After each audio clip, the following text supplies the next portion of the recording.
Inacreditável! Uma fita pode revelar muito mais sobre o caso do ET de Varginha que até agora não foi falado. Você se lembra do caso do ET de Varginha, não é? Esse é sem dúvidas o caso mais famoso do Brasil e um dos mais citados do mundo. Mas e se eu te disser que existe uma fita que poderia comprovar de uma vez por todas o que realmente aconteceu naquele dia e mostra esse ser que foi capturado? Essa fita é tão polêmica e misteriosa que nem mesmo os ufólogos querem que ela venha à tona. Mas o que exatamente está mostrando nessa fita? É isso o que você vai ver no vídeo de hoje. Eu sou o Henrique Brasil e você está no canal Futuro Enigma. Seja bem-vindo. Mas antes de falar sobre essa fita, vamos dar uma repassada no caso. Em janeiro de 1996, na tranquila cidade de Varginha, pesquisadores e inúmeras testemunhas começaram a falar muito sobre um tal de ET, um ser estranho que teria surgido por ali, depois ficou conhecido como ET de Varginha. Na época surgiram diversos relatos sobre criaturas, objetos voadores não identificados, operações militares, movimentações estranhas na cidade e até mesmo mortes misteriosas. O caso saiu em publicações ufológicas no mundo inteiro. E na época um casal relatou ter visto um OVNI. Durante a madrugada, eles ouviram um barulho estranho que vinha de fora de sua casa que até mesmo assustou os animais. Ao olhar pela janela, Dona Oralina viu um objeto cinza em forma de charuto com o tamanho aproximado de um micro-ônibus, liberando uma fumaça branca como se estivesse com problemas. Ela chamou seu esposo e os dois olharam o objeto por cerca de 40 minutos enquanto ele descia lentamente. Carlos de Souza, uma das pessoas entrevistadas na época, relatou que dirigiu até lá onde esse objeto teria caído. Ele afirmou ter visto os destroços da suposta nave, mas foi impedido de ficar ali por militares que chegaram muito rápido ao local. Carlos mencionou que quando chegou perto viu um pedaço do objeto, uma parte da tal nave, e que o que chamou a atenção dele foi que ao pegar o material e dobrar aquele material, quando ele soltou, ele voltou ao seu formato original. Mas logo na sequência os militares chegaram, tiraram dele o pedaço da nave da mão dele e mandaram que ele fosse embora o mais rápido possível. Mas o que realmente tornou o caso famoso foi o avistamento de uma criatura por 3 meninas no dia 20 de janeiro de 96 por volta de 3h30 da tarde. As irmãs Liliane de Fátima Silva e Valquíria Aparecida Silva, junto com a amiga Cátia Andrade Xavier, estavam voltando para casa, decidiram cruzar por um terreno baldio lá onde elas moravam. Liliane foi a primeira a notar algo estranho. Parecia que tinha alguém agachado, encostado no muro por onde eles estavam passando, ali naquele terreno. Assustada, ela gritou e a sua irmã e a sua amiga olharam muito rápido. Nesse momento, todas viram a criatura. Elas relataram que ao ouvir o grito, o ser virou a cabeça na direção deles, o que as fez correr apavoradas de volta para casa.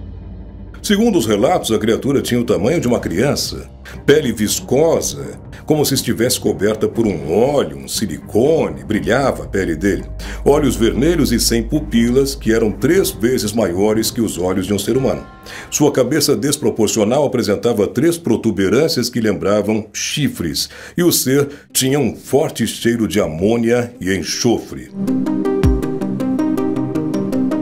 Poucos minutos após esse avistamento, a mãe das meninas, acompanhada de Cátia, retornou ao terreno e lá ela encontrou uma pegada que acreditava ser da criatura e relatou que o cheiro de enxofre ainda estava por ali e ficou por ali por muitos dias. Cerca de 3 horas após elas terem visto a criatura, o policial militar Marco Eli Xerez, junto com o cabo Eric Lopes, teria capturado a criatura a poucos metros desse lugar. Mas algo curioso é que alguns dias depois do incidente, o militar Marco Eli Xerez faleceu de forma misteriosa.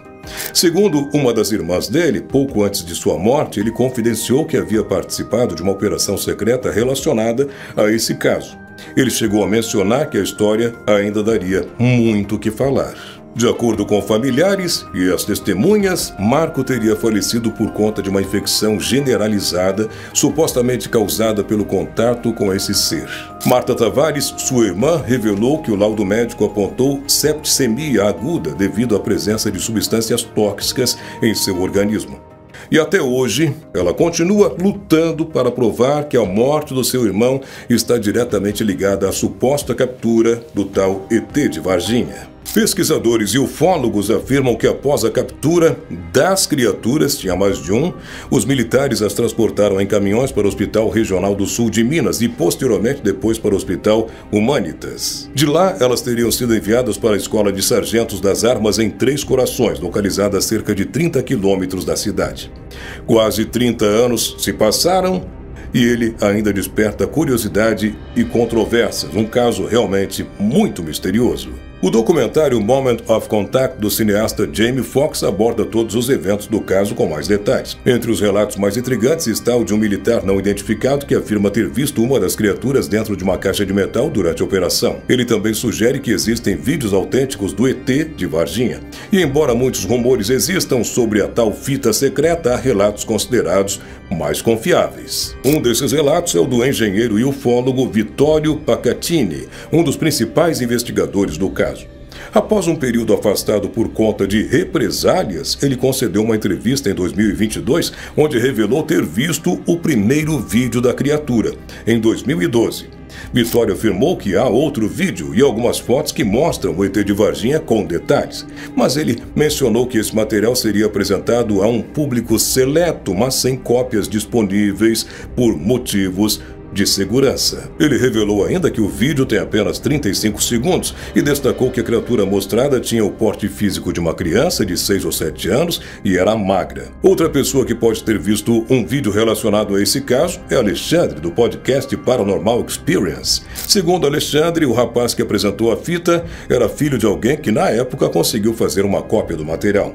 E o jovem afirmou o seguinte: meu pai me entregou essa fita como uma garantia para o nosso futuro, como se fosse uma herança. Após negociações, Alexandre conseguiu que o rapaz mostrasse o conteúdo da fita, mas isso aconteceu de uma forma inesperada. O rapaz ligou para ele por chamada de vídeo e a primeira imagem que ele viu na tela foi a de uma TV já ligada. O rapaz deu o play então e o vídeo começou a rodar. As cenas mostravam o que parecia ser um centro médico com pessoas circulando pelo local. No centro da sala havia uma criatura deitada em cima de uma mesa. Segundo Alexandre, a criatura parecia ter pelos nas costas, estava coberta por líquidos ou algo semelhante a um sebo, um óleo, e a pele tinha uma tonalidade arroxeada e desbotada, possivelmente também devido à qualidade do VHS. Ele descreveu que em certo momento, alguém com luvas virou o corpo da criatura, revelando uma cabeça desproporcionalmente grande. Alexandre concluiu dizendo que apesar de ter visto muitos detalhes, o ser que ele viu na gravação não se parecia com o que normalmente é descrito pelos ufólogos. Ele relatou que apesar de achar as imagens da fita autênticas, ele não acredita que o que foi mostrado seja algo de outro planeta. Onde ele disse: se você me perguntar se é um ser extraterrestre, eu diria que não. Pode ser algum tipo de primata desconhecido, ou talvez uma criatura abissal que vive em cavernas subterrâneas, mas um extraterrestre eu acredito que não. O dono da fita, segundo Alexandre, teria mostrado o conteúdo para um renomado ufólogo. E a reação desse especialista foi inesperada. Ele ficou extremamente frustrado com o que viu. O motivo? As imagens contrariavam a crença de que o ET de Varginha chegou à Terra numa nave espacial. E de acordo com Alexandre, essa frustração levou o ufólogo a perseguir o dono da fita, isso porque as imagens vão contra a narrativa e as declarações das três jovens. E talvez o ET de Varginha não tenha vindo em uma nave espacial cruzando galáxias, mas seja apenas um animal desconhecido de alguma região intraterrena, quem sabe? Isso pode explicar porque ele teria reagido dessa forma, temendo que a revelação arruinasse o trabalho de toda uma vida e abalasse até mesmo a cena ufológica. Bom, a realidade é que o caso do ET de Varginha é provavelmente o mais famoso do Brasil e um dos mais famosos do mundo. Mesmo 30 anos depois, ainda movimenta muita gente e muito dinheiro. Talvez algumas pessoas realmente não queiram que essa história tenha um fim definitivo. Mas agora me diga, você acredita que essa fita pode provar a existência do ET de Varginha? E se não era o ET porque estava ali perdido, até mesmo machucado, o que foi feito com ele? E a nave que caiu, o que foi feito dos destroços dela? Ninguém viu isso? O certo é que um ou mais seres foram capturados. Não se sabe de onde vieram, nem para onde foram levados, e ficou aí esse mistério até hoje. O mistério continua. E eu quero saber qual é a sua opinião sobre essa história toda aí de fita, de ET de Varginha, que não era um ET. O que você achou de tudo isso? Deixe teu comentário aqui abaixo. Não esquece, se você gostou do vídeo, deixa aí teu like e te inscreve no canal também. Toda terça-feira e sábado tem vídeo novo aqui no Futuro Enigma com teu amigo Henrique Brasil. Forte abraço e até mais.